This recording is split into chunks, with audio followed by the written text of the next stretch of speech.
وکیل ینعقد فاسدا ثم یرتفع الفساد بحذف الشرط، کہتے ہیں کہ پھر ایک قول یہ ہے کہ بیع فاسد ہو کر کے منعقد ہوتی ہے، پھر فساد مرتفع ہو جاتا ہے شرط کو حذف کر کے۔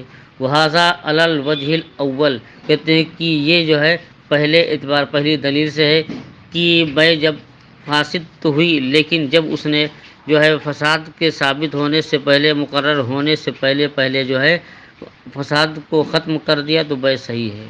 ولا اشترى على انه ان لم ينقض الثمن الى 3 ایام فلا بیع بینہما جازا، کہ اور کہتے کسی نے شرط کر دیا کہ اگر 3 دن تک ثمن نہ ادا کرے تو ان دونوں کے درمیان بیع نہیں، تو یہ جائز ہے۔ وَإِلَىٰ 4 ایام لا يجوز عند ابی حنیفہ و ابی یوسف، اور چوتھے دن جو ہے یہ جہاں چوتھے دن یہ بیع جائز نہیں ہوگی امام اعظم کے نزدیک اور امام ابو یوسف رحمۃ اللہ علیہ کے نزدیک۔ وقال محمد یجوز الی 4 ایام او اکثر، امام محمد رحمۃ اللہ علیہ فرماتے ہیں کہ چوتھے دن اور چوتھے دن سے زائد پہ یہ جائز ہے۔ فإن نقض فی الثلاث جاز فی قولہم جمیعا، اور اگر تیسرے دن جو ہے ادا کر دیا تو سب کے نزدیک جائز ہے۔ مثلا کسی نے شرط کیا، سامان تو خرید لیا اور پیسہ نہیں دیا، اور کہا کہ اگر میں جو ہے اگر کہا کہ میں اس کی قیمت جو ہے 3 دن تک ادا نہ کر دوں تو یہ بیع ختم ہے، بیع مرتفع ہو جائے گی۔ تو اب جو ہے امام اعظم رحمۃ اللہ علیہ کے نزدیک جو ہے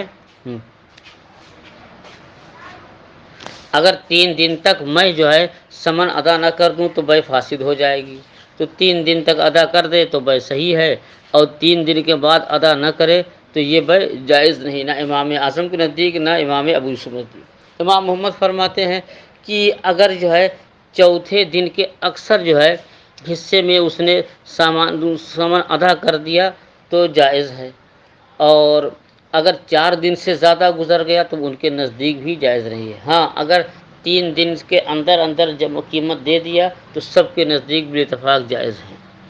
والاصل فیہ ان ھذا فی معنی اشتراط الخیار، کہتے ہیں اور اس میں اصل یہ ہے کہ ضابطہ یہ ہے کہ یہ جو ہے خیار شرط کے معنی میں ہے۔ تو کہہ رہا کہ 3 دن تک اگر میں ثمن نہ دے دوں تو یہ بیع فسخ ہے، تو یہ بھی خیار شرط ہی کی طرح ہے۔ جیسے کہ بائع نے کہا یا مشتری نے کہا سامان تو میں نے خرید لیا ہے مگر مجھے اختیار چاہوں تو 3 دن کے اندر جو ہے واپس کر دوں، چاہوں تو یہ بیع جائز کر دوں۔ کہتے یہ خیار شرط کے معنی میں ہے۔ اذ الحاجۃ مست الی الانفساخ عند عدم النقد تحرزا علی المماطلۃ، کیونکہ حاجت جو ہے پیش آتی ہے فسخ کی طرف جبکہ نقد نہ ہو، اور ٹال مٹول سے بچنے کے لیے۔ مثلا آپ نے سامان خرید لیا، پیسہ نہیں تھا، اور یہ کہہ دیا کہ 3 دن کے اندر میں دے دوں گا۔ اب 3 دن پورا ہوا، اگر یہ بیع جائز کر دی جائے تو 3 دن پورا ہو گیا، آپ کے پاس پیسے نہیں، اب آپ مشتری بائع کے پاس گئے، کہا کہ پیسے تو نہیں ہے، کچھ سے اور مجھ کو مہلت دے دیجئے۔ تو اس نے کہا ٹھیک ہے چلیے اب سے 3 دن میں آپ کو موقع دے رہا ہوں۔ پھر 3 دن گزر گئے، پھر جو ہے بائع نے پیغام بھجوایا کہ بھائی پیسے ادا کر دیجئے، کہا پیسے نہیں ہے، اور 1 ہفتہ کی اور موقع دے دی۔ اب ایسے ٹال مٹول کرتا جا رہا ہے، ظاہر ہے کہ ٹال مٹول کرتا جائے گا تو اب اس میں بائع کو تکلیف ہوگی اور اس کو بھی شرمندگی اٹھانی پڑے گی۔ تو بہتر یہ ہے کہ جب 3 دن کے اندر نہ ادا کر دے تو یہ کہتے بھائی میں نے بیع فسخ کر دی ہے تاکہ شرمندگی سے بچ جائیں۔ فرماتے ہیں کہ یہ خیار شرط کے معنی میں ہے، اس لیے کہ حاجت پیش آتی ہے بیع کو فسخ کرنے کی طرف جبکہ نقد یعنی ثمن اس کے پاس نہ ہو، تحرزا عن المماطلۃ، کہ ٹال مٹول سے بچتے ہوئے، پھر کہ فسخ میں ٹال مٹول سے بچتے ہوئے۔ فیکون ملحقا بہ، تو یہ جو ہے یہ شرط لگانا کہ اگر میرے پاس پیسے نہ ہو تو 3 دن کے اندر میں فسخ کر دوں گا، تو یہ بھی خیار شرط کے ساتھ ملحق ہے۔ وقد مر ابو حنیفہ علی اصلہ، فی الملحق بہی و نفس زیادت الثلاث۔ اور امام اعظم رضی اللہ تعالیٰ عنہ کی دلیل گزر چکی ہے کہ اگر خیار شرط کر دیا ہے 4 دن یا 3 دن سے زیادہ کے لیے، تو اگر 3 دن کے اندر جو ہے بے نافذ کر دے تو بے نافذ ہو جائے گی۔ اور امام اعظم ابو حنیفہ رضی اللہ تعالیٰ عنہ کی دلیل گزر چکی ہے ملحق بہی میں، اور انہوں نے ذاتی کی 3 دن سے زیادتی کی نفی کر دی ہے۔ وقضا محمد فی تصویص زیادت، ایسے ہی امام محمد رحمۃ اللہ علیہ نے فرمایا ہے کہ 3 دن سے زیادتی جائز ہے۔ اور امام ابو یوسف رحمۃ اللہ و ابو یوسف اخذا فی الاصل بالاثر، یہ کتابت کی غلطی اواری نہیں، بالاثر۔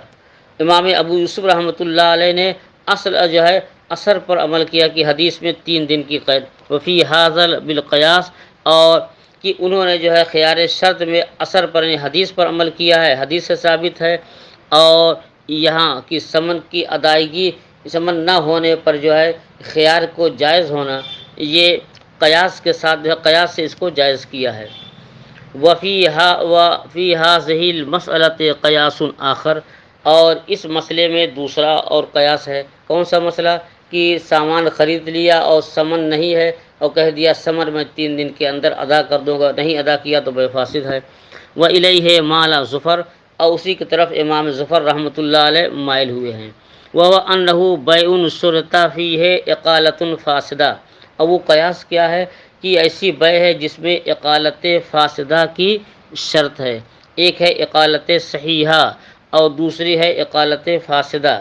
تو اگر کسی نے بے میں اقالت فاسدہ کی شرط کر دیا ہے، کیوں لتعلقها بالشرط، کیونکہ اس کا بھی تعلق شرط سے ہے۔ تو جیسے اقالہ فاسدہ جو ہے کی شرط کر دے تو یہ بے جو ہے فاسد ہو جاتی، ویسے یہ بھی فاسد ہوگی۔ وہ اشتراط الصحیح، اور ایک ہوتا ہے کہ شرط اگر اقالہ کرنا کسی شرط فاسد کے ذریعے سے، کسی شرط صحیح کے ذریعے سے۔ وہ اشتراط الصحیح منہا فیہ مفسد للعقد، اور اس کے اندر جو ہے صحیح کی شرط کرنا بھی عقد کے لیے مفسد ہے۔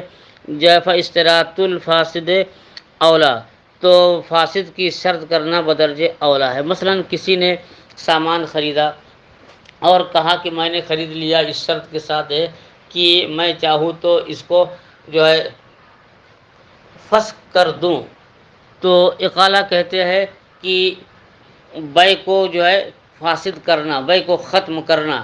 مثلا آپ نے کوئی سامان خرید لیا، خریدنے کے بعد جو ہے آئے مشتری کے پاس، حالانکہ ایجاب و قبول میں کوئی شرط نہیں تھی، مطلق بے تھی، لیکن خریدنے کے بعد آپ جو ہے بائی کے پاس آئے کہ یہ سامان میں نے خریدا تھا مگر مجھے پسند نہیں ہے، آپ واپس لے لیجئے۔ اور اگر وہ جو ہے قبول کر لے اور جتنے کی آپ نے خریدا ہے اتنا سامان واپس کر دے اور مبیع رکھ لے، اس کو اقالہ کہتے ہیں۔ تو جب اقالہ میں شرط صحیح کی شرط کی جائے تو اقالہ جو ہے یہ صحیح نہیں، تو اگر شرط فاسد کی شرط لگائی جائے تو بدرجہ اولا جو ہے یہ فاسد ہوگا۔ وہ وجہ الاستحسان ما بینا، اور استحسان کی وجہ وہی ہے کہ جو ہم نے بیان کیا ہے۔